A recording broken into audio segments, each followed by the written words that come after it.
الحمد للہ نحمدہ ونستعینہ ونستغفرہ ونؤمن بہ ونتوکل علیہ ونعوذ باللہ من شرور انفسنا ومن سیئات اعمالنا من يهده الله فلا مضل له ومن يضلله فلا هادي له وأشهد أن لا إله إلا الله وحده لا شريك له وأشهد أن محمدا عبده ورسوله اما بعد فإن خير الحديث كتاب الله وخير الهدي هدي محمد صلى الله عليه وسلم وشر الأمور محدثاتها وكل محدثة بدعة وَكُلُّ بِدْعَةٍ ضَلَالَةٍ وَكُلُّ ضَلَالَةٍ فِي النَّارِ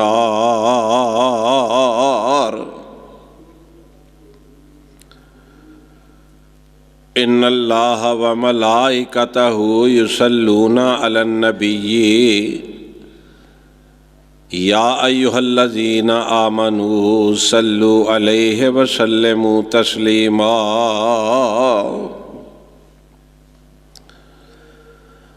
اللهم صل على محمد وعلى آل محمد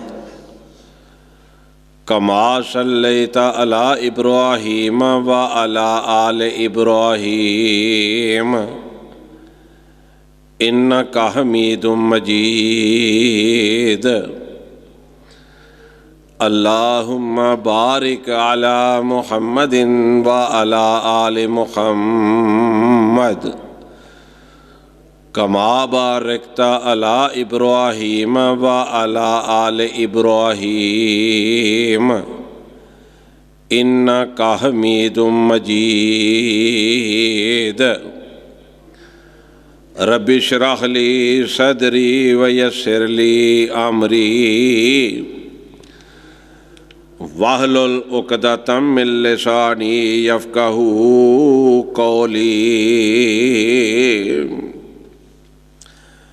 رب زدنی علما رب زدنی علما رب زدنی علما اعوذ باللہ السمیع العلیم من الشیطان الرجیم بسم اللہ الرحمن الرحیم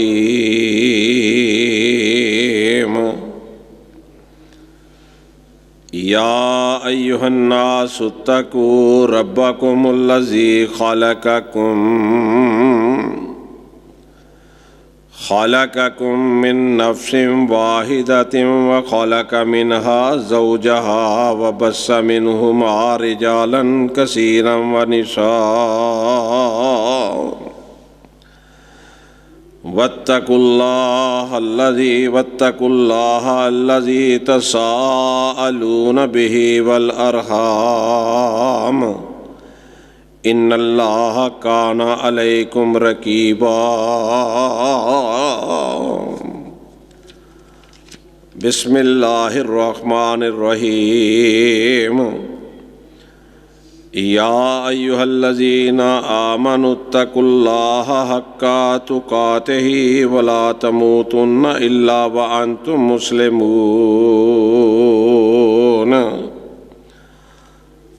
بسم اللہ الرحمن الرحیم یا ایہا الذین آمنوا اتقوا اللہ وقولوا قولا سدیدا یصلح لکم اعمالکم ویغفر لکم ذنوبکم ومن يطع الله ورسوله فقد فاز فوزا عظيما.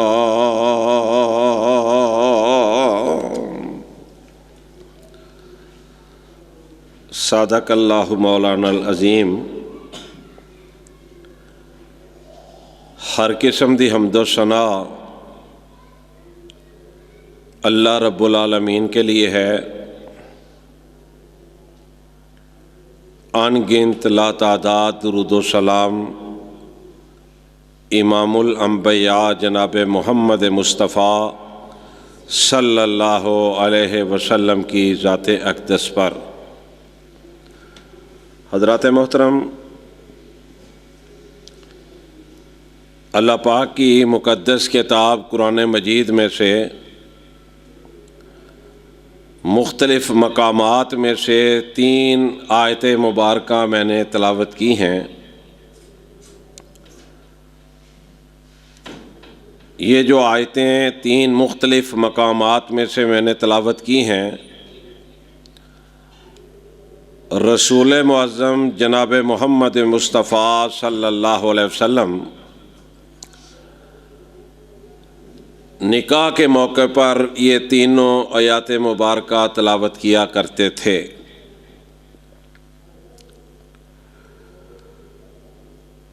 نکاح جو ہے یہ ایک بہت مقدس اور بابرکت چیز ہے، جس سے انسان اپنے نئے سفر کا، نئی زندگی کا آغاز کرتا ہے۔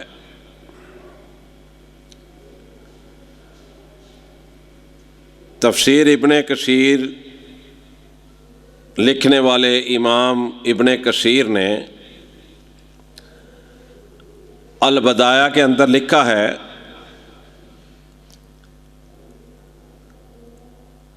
کہ جب اللہ رب الرحمن نے آدم علیہ السلام کو پیدا کرنے کا ارادہ فرمایا تو جبریل علیہ السلام کو اللہ احکم الحاکمین نے حکم فرمایا، جبریل جاؤ زمین سے مٹی لے کر آؤ۔ جب جبریل علیہ السلام اللہ کے حکم سے زمین سے مٹی لینے کے لیے آئے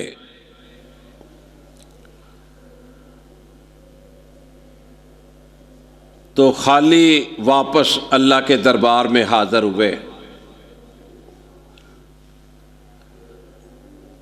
اللہ رب العزت نے پوچھا کہ جبریل تمہیں مٹی لینے کے لیے بھیجا تھا اور تو خالی واپس آیا ہے؟ اللہ رب العزت ہر چیز کو جانتے ہیں، ہر بات ان کے علم میں ہے، کوئی چیز پوشیدہ نہیں ہے، لیکن وہ مالک ہے، تمام اختیارات اس کے پاس ہیں، وہ جیسے چاہتا ہے ویسے کرتا ہے۔ جبریل علیہ السلام عرض کرتے ہیں، اے اللہ، مٹی لینے گیا تھا، خالی اس لیے واپس آیا کہ مٹی نے تیرا نام لے کر، تیرا واسطہ دے کر کہا کہ مجھے نہ لے کے جا، تو میں تیرا نام سن کر واپس آ گیا ہوں۔ پھر اللہ تعالیٰ نے میکائیل اور ایک آدھ فرشتے کو پھر بھیجا کہ جاؤ جا کے مٹی لے کے آؤ زمین سے مختلف رنگ کی۔ مٹی نے ان کو بھی واسطہ دیا اللہ کا کہ ہمیں نہ لے کے جاؤ، وہ بھی خالی ہاتھ لوٹ آئے۔ پھر اللہ حکم الحاکمین نے اس کو بھیجا جو آ جائے تو کبھی واپس نہیں جاتا، جس کو موت کا فرشتہ کہا جاتا ہے۔ مٹی نے ان کے سامنے بھی واسطے ڈالے کہنے لگے کہ میں تمہاری بات مانوں یا رب رحمان کی بات مانوں۔ زمین سے سفید رنگ کی، کالے رنگ کی مختلف قسم کی مٹی لے کر اللہ کے دربار میں پیش ہوئے۔ وہ مالک ہے نا، وہ ویسے بھی کہتا تو سب کچھ ہو جاتا ہے، اور ہو جاتا اس وقت بھی۔ مٹی آئی، پانی ڈالا، خلق تو بیدئی، قدرت والے ہاتھوں سے اللہ رب رحمان نے آدم علیہ السلام کو بنایا۔ پھر تفسیر کی کتابوں میں لکھا ہے، حدیث کی کتابوں میں، کہ کچھ عرصہ جو آدم علیہ السلام کا مجسمہ تھا نا، وہ بنا کے تو وہ پڑا رہا۔ یہ ابلیس جو ہے، شیطان، یہ پاس سے گزرا اس مجسمے سے، تو اس مجسمے کے پیٹ پر ہاتھ پھیر کے نا ایسے کر کے تو کہنے لگا کہ اگر اللہ نے انسان بنایا تو میں پیٹ سے نا اس کو پکڑوں گا۔ آج دیکھ لو پیٹ کی خاطر لوگ کیا کیا کر رہے ہیں۔ نہ حرام کا پتہ، نہ حلال کا پتہ۔ پیٹ کی خاطر قتل و غارت بھی ہے، نجائز قبضے بھی ہیں، رشوت خوری کا بازار بھی گرم ہے۔ یہ صرف اور صرف پیٹ کی خاطر پیٹ کے اندر آگ کو خود انسان جلا رہا ہے۔ خیر، اللہ نے پھر روح پھونکی، آدم علیہ السلام کو سجدے کروائے فرشتوں سے۔ پھر جنت میں اللہ نے بھیج دیا، لو آدم، جو دل کرتا ہے کھاؤ پیو، بس اس درخت کے پاس نہیں جانا۔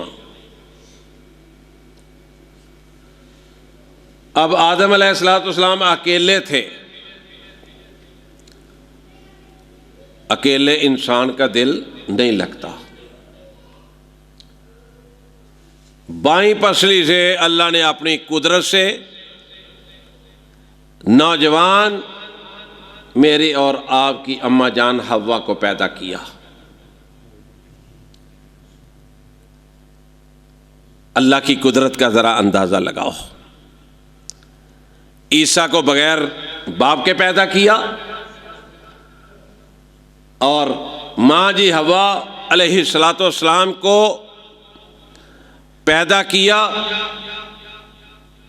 بغیر ماں کے۔ یہ اس مالک کی مرضیاں ہیں، وہ طاقت والا ہے، اس کی قدرت ہے، جیسے مرضی ہے ویسے کرتا ہے۔ خیر، پھر ایک وقت آیا کہ آدم علیہ السلام اور اماں جی حوا کو اللہ نے زمین پر بھیج دیا۔ 1000 سال تک انہوں نے زمین پر زندگی بسر کی۔ اب آدم علیہ السلام کے جو بیٹے تھے فرما بردار تھے۔ اولاد فرما بردار ہو نا، غربت کی زندگی ہو یا عیش و عشرت والی زندگی ہو، اولاد اگر نیک ہے تو انسان کو سکون مل جاتا ہے، اطمینان مل جاتا ہے۔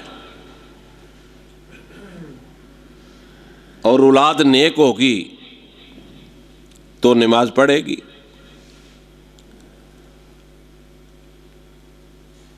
نیک ہوگی، نماز پڑھے گی تو ربنا آتنا فی الدنیا حسنۃ وفی الآخرۃ حسنۃ وقنا عذاب النار،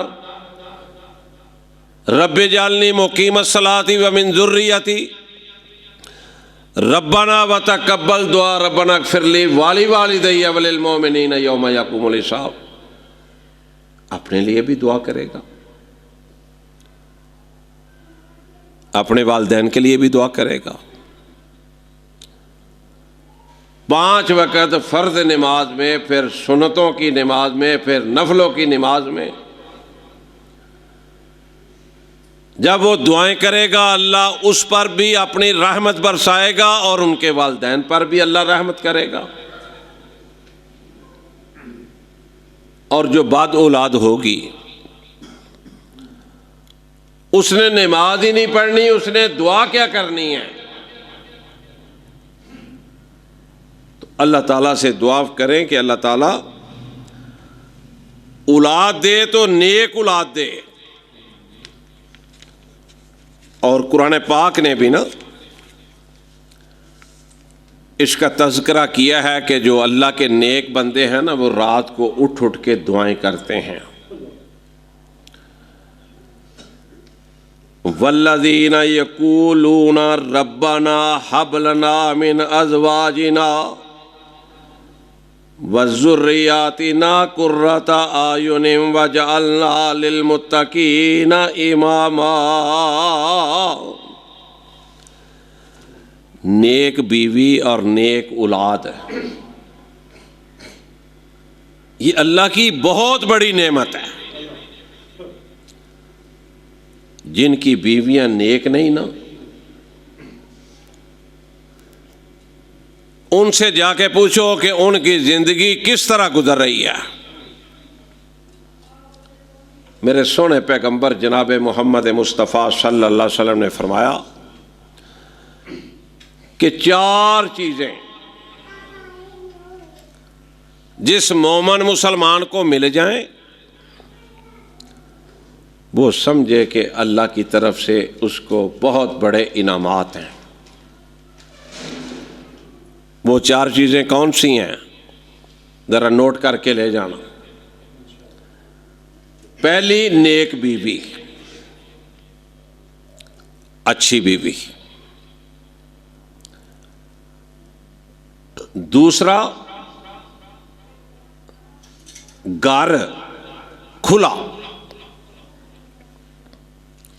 اب دیکھو نا بعض گھر ایسے بھی ہوتے ہیں جن کے اللہ سب کو دے کے ایک کمرہ ہے، کوئی مہمان آ جائیں بڑی پریشانی ہو جاتی ہے.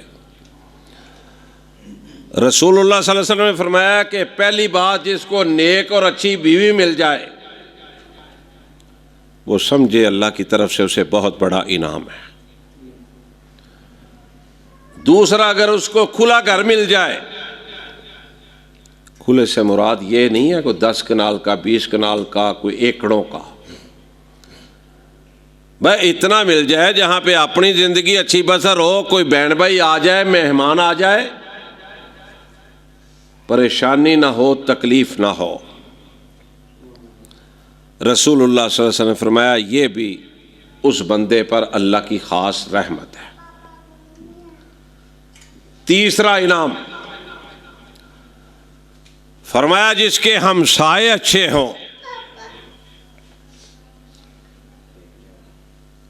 اس پر بھی اللہ کی بہت بڑی رحمتیں ہیں. ایک آدمی ہے، آپ یقین کریں میں ممبر رسول پہ بیٹھا ہوں صلی اللہ علیہ وسلم، آپ ہیں، میں ہوں، کوئی ہمیں 10 آدمی اچھا کہیں گے کہ چلو 10 برا بھی کہہ لیں گے. رب کعبہ کی قسم ہے اس کو ایک شخص بھی ہمیں نہیں ملا جو اس کو اچھا کہنے والا ہو.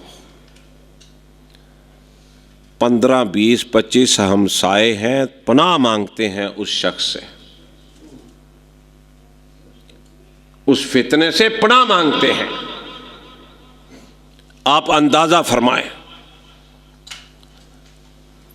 تو نبی علیہ الصلوۃ والسلام نے فرمایا کہ ایک اچھا آدمی، اچھا ہمسایہ اگر کسی کا ہے تو سمجھ لے اللہ نے اس کو یہ بھی انعام دیا ہے۔ 3 چیزیں۔ چوتھی، نبی پاک صلی اللہ علیہ وسلم نے فرمایا کہ اگر اس کو سواری اچھی اس کے پاس ہے تو وہ سواری کوئی جانور بھی ہو سکتا ہے، جس طرح اونٹ ہے، گھوڑا ہے،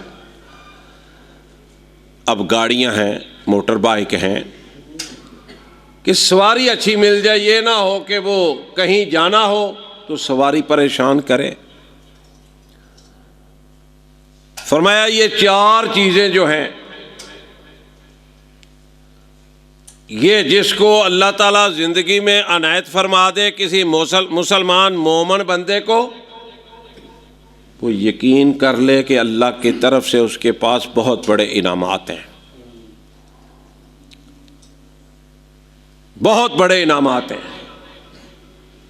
اب جس طرح مردوں کے حقوق ہیں بیویوں پر، اس طرح بیویوں کے حقوق بھی مردوں پر ہیں۔ اسلام نے دونوں کے حقوق بتلائے ہیں۔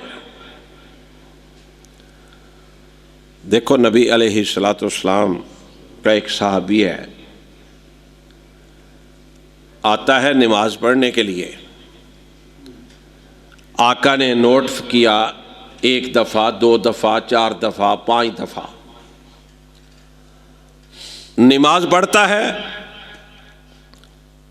جو ہی السلام علیکم ورحمۃ اللہ، السلام علیکم ورحمۃ اللہ کی آواز آتی ہے، اس کے بعد فوراً اٹھ کے چلا جاتا ہے۔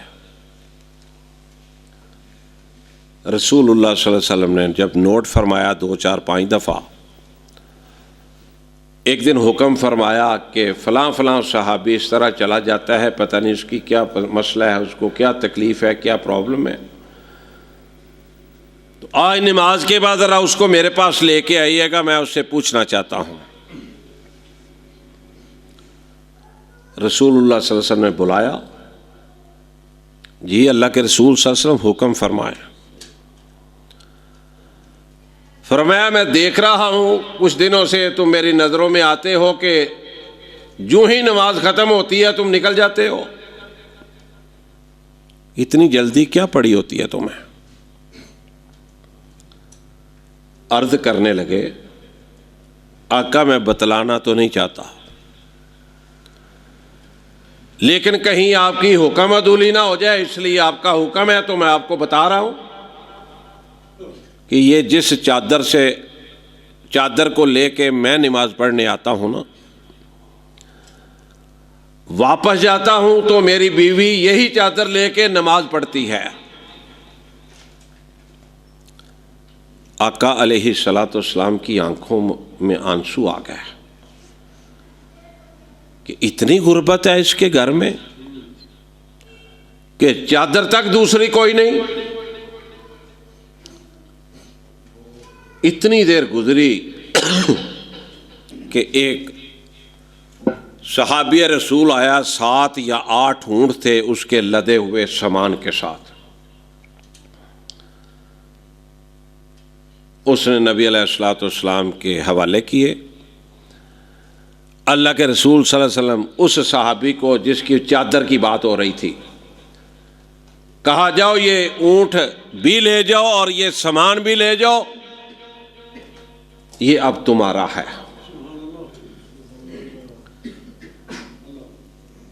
جب وہ گھر لے کے گیا،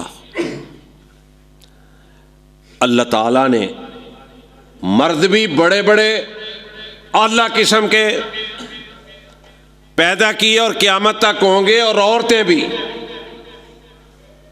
بعض عورتیں بڑے بڑے اللہ نے اعزازات سے نوازا ہے ان کو، بڑی بڑی نیک، اور کئی آپ دیکھتے ہیں شکریاں، گھروں میں لڑائی جھگڑے، خاوند کی بیگم سے لڑائی، بیگم کی خاوند سے لڑائی، کسی کی نند سے لڑائی، کسی کی ساس سے لڑائی، کسی کی ساس کی بہو سے لڑائی۔ یہ اب اونٹ لے کے اپنے گھر کی طرف جا رہے ہیں، دروازہ کھٹکھٹایا، بیوی نے دروازہ کھولا، دیکھا کہ باہر اونٹ کھڑے ہیں، بات سننے والی ہے۔ کہا یہ اونٹ کہاں سے لے کے آئے ہو؟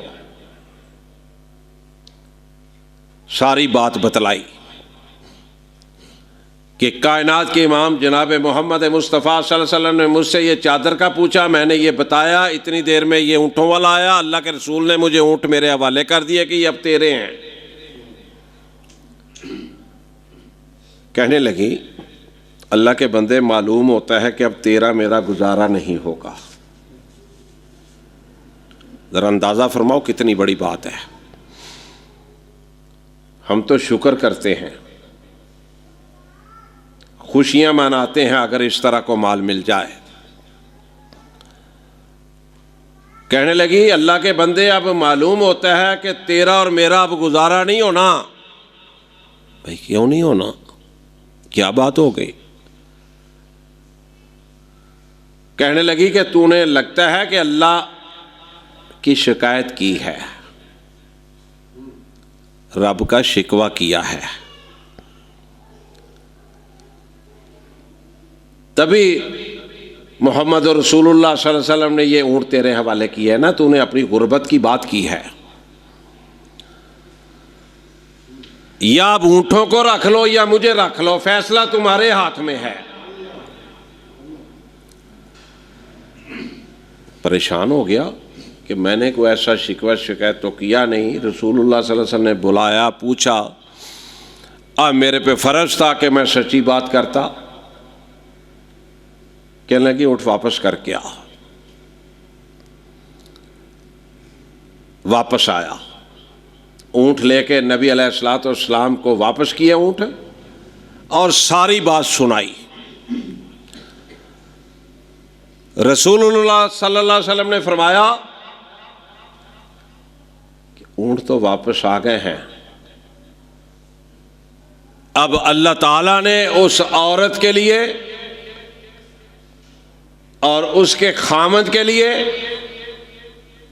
جنت میں بہترین جگہ الٹ کر دی ہے۔ اونٹ نجائز نہیں تھے، مال چوری کا نہیں تھا۔ رسول اللہ صلی اللہ علیہ وسلم نے اپنے دست مبارک سے اونٹ کی مہار جو ہے اس کو پکڑائی تھی کہ یہ لے جا اور یہ تیرے ہیں۔ آپ ذرا اندازہ فرمائیں۔ اور میاں بیوی کی جو محبت ہے یہ بہت بڑی نعمت ہے، اور جن گھروں میں لڑائیاں ہیں وہ عذاب سے کم نہیں ہیں۔ کئی مردوں کی بیویاں فوت ہو جائیں نا، کہتے ہیں جی اس کا تعلق ہی ختم ہو گیا ہے۔ ہمارے کئی مسلمان بھائی نا، وہ بیوی کسی کی فوت ہو جائے اس کے میاں کو کہتے ہیں اب تو نے چہرہ بھی نہیں دیکھنا، تیرا تعلق ہی ختم ہو گیا۔ عجیب بات ہے کہ ساری زندگی وہ کٹھے رہیں، جب وہ فوت ہو جائے کہ تیرا تعلق ہی ختم ہو گیا۔ یہ بہت غلط مسئلہ ہے، اس کا دین اسلام سے کوئی تعلق نہیں ہے۔ ایک دن اماں جی عائشہ صدیقہ رضی اللہ تعالی عنہا اور حضرت فاطمہ الزہرا رضی اللہ تعالی عنہا، یہ ماں بیٹی آپس میں بیٹھی ہوئی تھیں۔ حضرت فاطمہ الزہرا کہنے لگیں، بڑے اچھے موڈ میں دونوں ماں بیٹی بیٹھی ہوئی تھیں، کہنے لگی کہ بیٹی کا مقام زیادہ ہے۔ اماں جی عائشہ صدیقہ فرمانے لگی کہ میرا مقام زیادہ ہے، جنت کی بات ہو رہی تھی۔ حضرت فاطمہ الزہرا کہنے لگیں کہ میرا باپ محمد ہے صلی اللہ علیہ وسلم، اور آپ کے والد ابو بکر صدیق ہیں رضی اللہ تعالیٰ عنہ، اس لیے میرا مقام زیادہ ہوگا۔ اماں جی عائشہ صدیقہ رضی اللہ تعالیٰ عنہ فرمانے لگیں کہ بات دلیل کے ساتھ ہوتی ہے،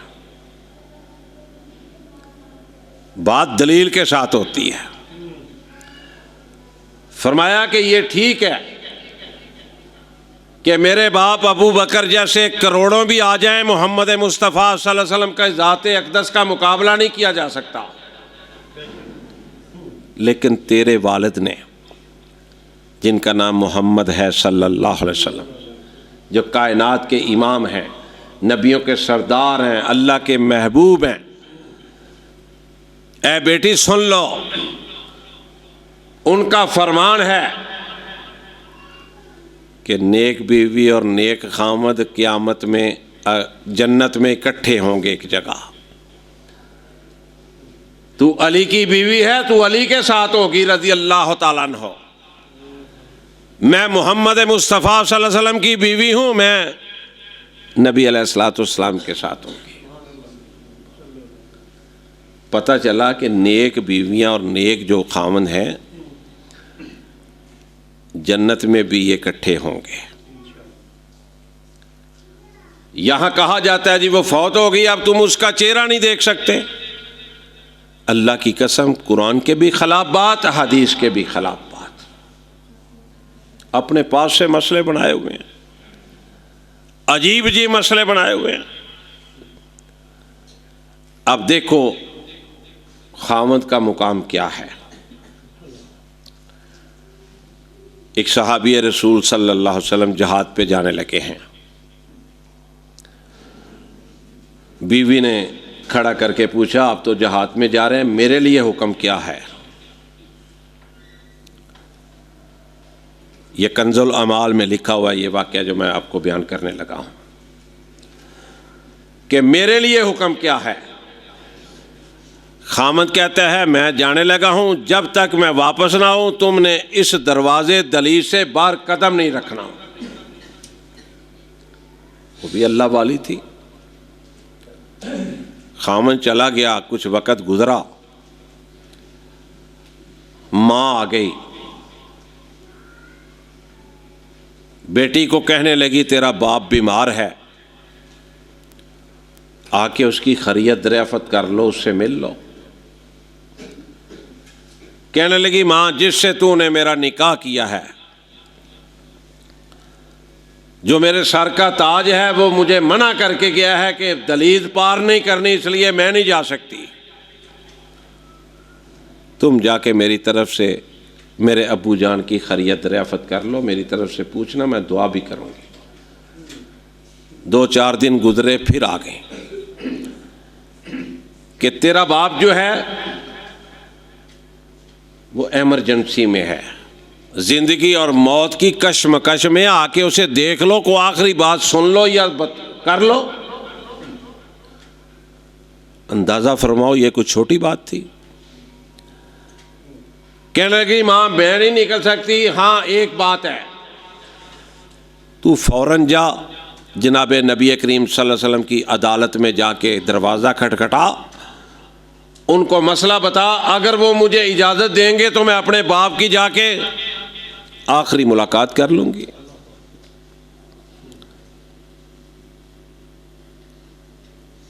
ابھی تھوڑا سا وقت گزرا تھا، پیغام آ گیا کہ اس کی حالت اور خراب ہو گئی ہے. بس چند لمحوں کی بات ہے. کہنے لگی میں نہیں جاؤں گی، جا کے نبی علیہ الصلوۃ والسلام سے پوچھو. یہ سبق دیا گیا. آج بھی ہم یہی کہتے ہیں، لوگوں کوئی مسئلہ ہو رب کے قرآن سے پوچھو، نبی پاک صلی اللہ علیہ وسلم کے فرمان سے پوچھو. اس بی بی نے بھی یہی کہا تھا کہ جاؤ جا کے نبی علیہ الصلوۃ والسلام کی عدالت سے دروازہ کھٹکھٹاؤ، اگر مجھے حکم مل گیا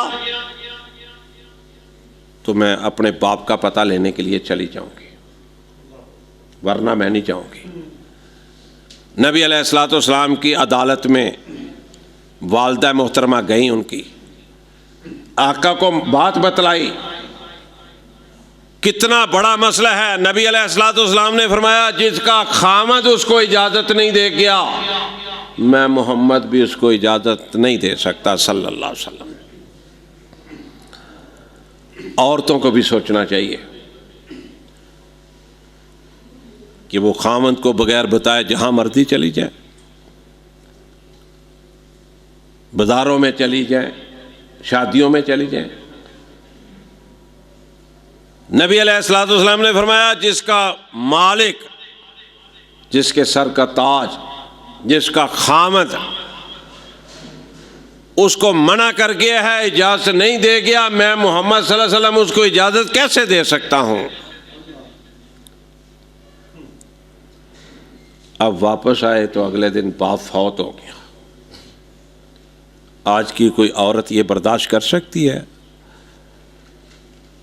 نہیں کر سکتی۔ پتہ چلا باپ فوت ہو گیا، آنکھوں میں آنسو جاری تھے۔ کہنے لگی میری ماں میرے بھائیوں سے کہہ دینا کہ میرے باپ کی میت کو میرے دروازے سے گزاریں، میں اوپر سے اس کا اپنے باپ کا چہرہ دیکھ لوں۔ اندازہ فرمائیں جن لوگوں کے لیے اللہ نے جنت واجب کی ہے، جنت کے ٹکٹ عطا فرمائے ہیں، ان کی قربانیاں اس عورت کی کو کم قربانی ہے؟ اتنی بڑی قربانی کہ انسان تصور بھی نہیں کر سکتا کہ میرا خامد منع کر کے کیا میں نے نہیں نکلنا۔ رسول اللہ صلی اللہ علیہ وسلم نے جب حضرت فاطمہ الزہرا رضی اللہ تعالیٰ عنہ کے رشتے کا فیصلہ کیا جناب علی رضی اللہ تعالیٰ عنہ سے، 21.5 سال عمر تھی جناب علی رضی اللہ تعالیٰ عنہ کی، اور حضرت فاطمہ الزہرا رضی اللہ تعالیٰ عنہ کی عمر تقریباً 15 سال تھی۔ رسول اللہ صلی اللہ علیہ وسلم نے خود نکاح پڑھایا، 8 درہم کے عوض، اگر مجھے غلطی نہیں لگ رہی، خود نکاح نبی علیہ الصلوۃ والسلام نے پڑھایا۔ خیر شادی ہو گئی۔ ایک دن حضرت فاطمہ الزہرا رضی اللہ تعالیٰ عنہ بچوں کو لے کے نا جناب حسن اور حسین رضی اللہ تعالیٰ عنہما کو، اور میرے یارو جو ان سے بھی محبت نہیں نہ کرتا وہ بھی مسلمان، ہم اس کو مسلمان نہیں مانتے۔ جناب حسن اور حسین ہمارے سر کا تاج ہیں، میرے نبی کے نواسے ہیں، جناب علی کے دل کے ٹکڑے ہیں، حضرت فاطمہ الزہرا رضی اللہ تعالیٰ عنہ کے شہزادے ہیں، اور جنت میں نوجوانوں کے سردار ہیں۔ کون ہے وہ؟ بہت بڑا بے ایمان ہے جو نہ حسن کو مانے نہ حسین رضی اللہ تعالیٰ عنہ کو مانے۔ یہ نوٹ کر لو، ہمارے سر کے تاج ہیں، اتنے عظیم مرتبے ہیں ان کے کہ آقا علیہ الصلوۃ والسلام کے ہونٹوں میں ہونٹ ہوتے تھے اور آقا ان کو پیار محبت سے چوسا کرتے تھے۔ کتنے مقام۔ بچوں کو لے کے آ گئی، رات پڑی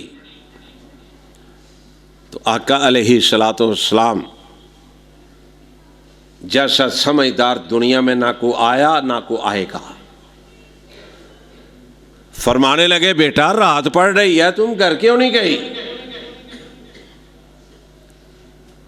ابو جی بات یہ ہے کہ میں علی سے ناراض ہو کے آئی ہوں رضی اللہ تعالیٰ عنہ، میں نے نہیں جانا اب اس کے گھر میں۔ ناراضگی ہو جاتی ہے، میاں بیوی کی بھی ہو جاتی ہے، دوستوں میں بھی ہو جاتی ہے، عزیزوں میں بھی ہو جاتی ہے، لیکن کئی لوگ اس طرح ان کے ذہن ہوتے ہیں کہ وہ ذاتیات پر بھی اتر آتے ہیں، وہ تعلق کو سمجھتے کچھ نہیں، اور بدترین ہوتے ہیں ایسے لوگ۔ تو اماں جی فرمانے لگیں کہ اے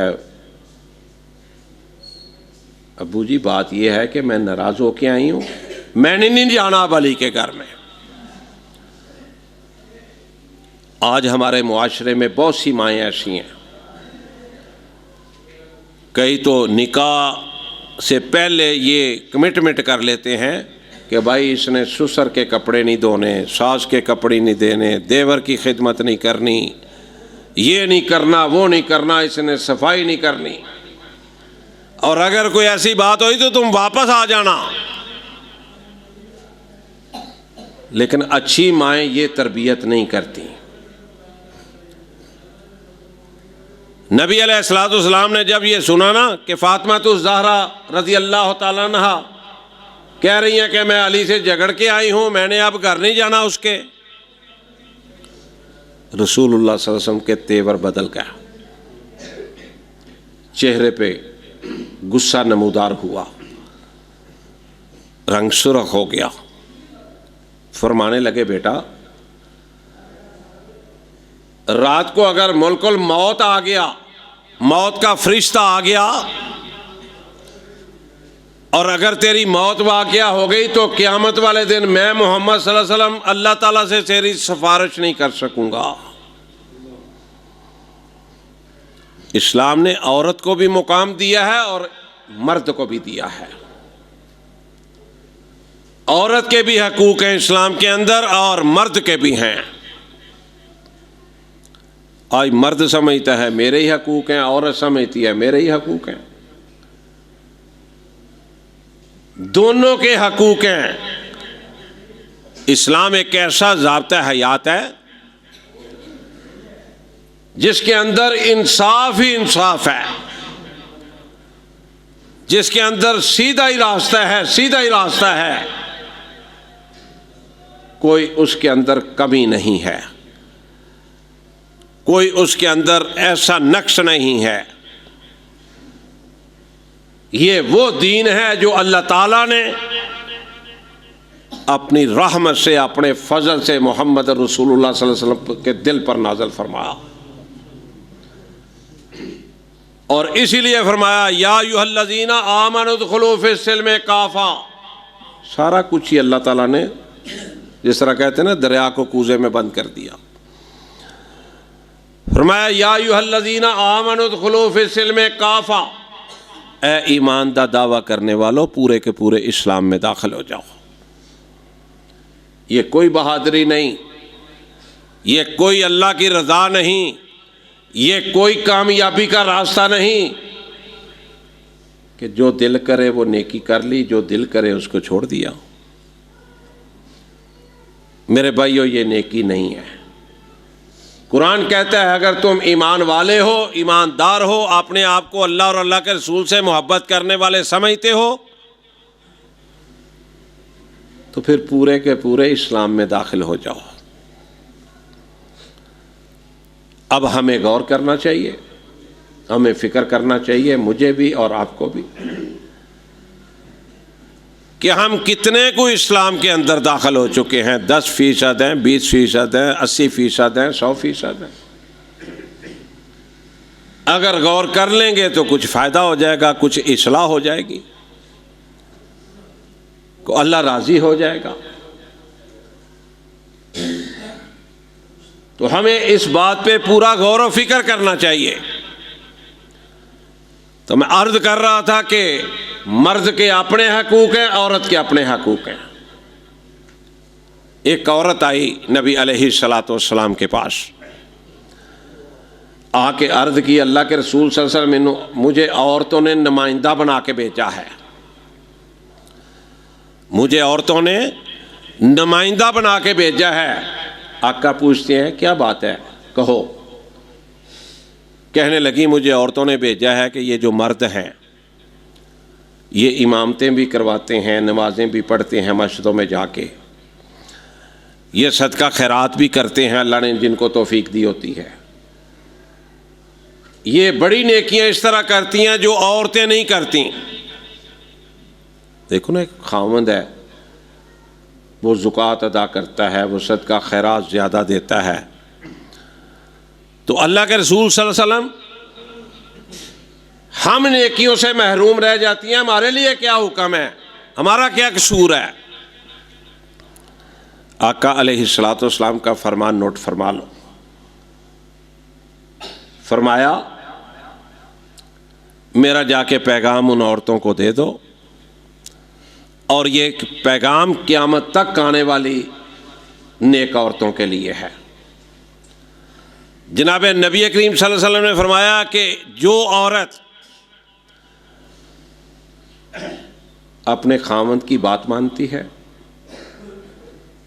اپنے خاوند کی عزت کی حفاظت کرتی ہے، اپنے خاوند کے مال کی حفاظت کرتی ہے، خاوند گھر آتا ہے تو خوشی سے ملتی ہے، فرمایا جا کے ان کو خوشخبری دے دو کہ 70 اولیاء ایک طرف ہوں۔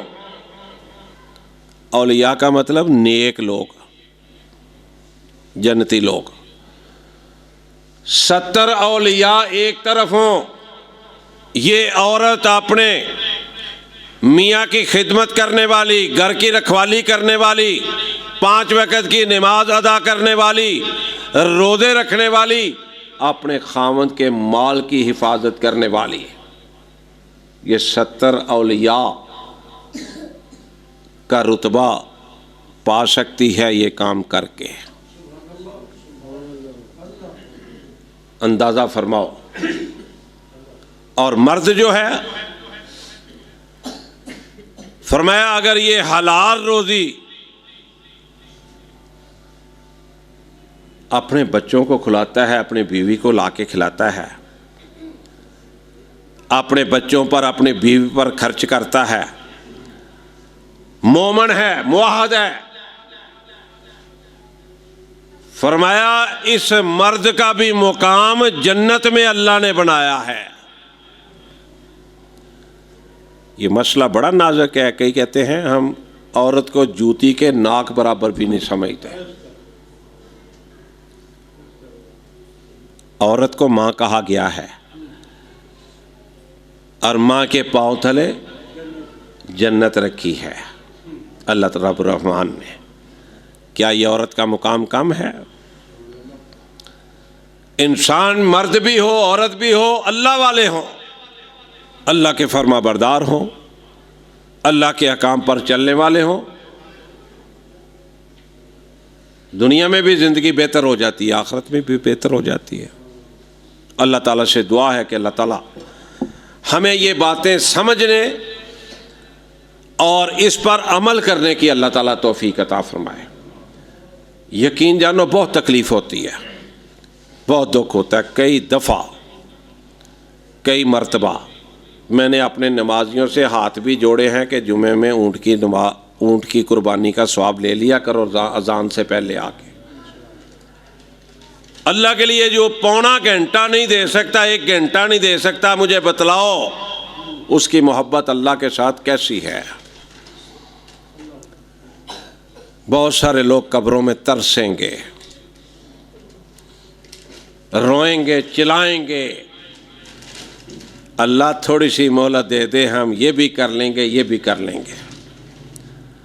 پھر اللہ کی طرف سے آواز آئے گی نا پھر کہ اتنی زندگی دی تھی، اونٹ کی قربانی کا ثواب حاصل کرنے کے لیے بھی تم نہیں آتے تھے۔